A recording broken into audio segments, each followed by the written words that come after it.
Hello again, everybody. What I have here are two tools. On the bottom of here, you can see there's like quartz crystals on there that have been worn away. On the outside of it, there's actually quartz crystals that have been rubbed away. And how they did it was, it's a two-sided unit. You can actually hold it in a couple different ways, but it looks like it was held like this. And they would rub it, use it for grinding up food or something on this side. And then again, on this side, they would use it as a tool because I can put my finger here and here and here.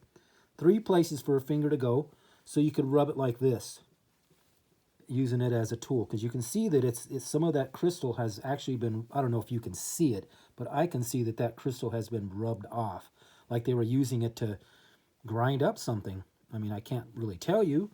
But here's another cool one. And that other rock I had, one of the rock had a black crystal in it. This is a layer of black crystals right here.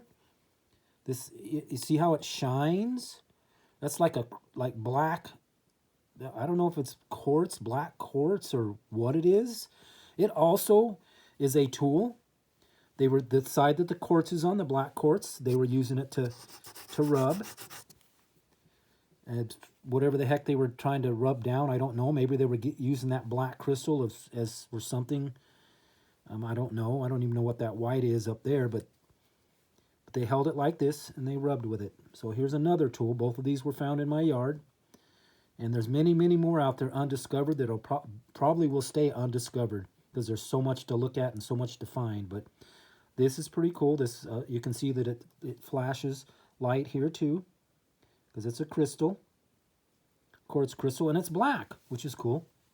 I don't know how good of a picture I can get. You can see more of it flashing up there. But yeah, thank you very much.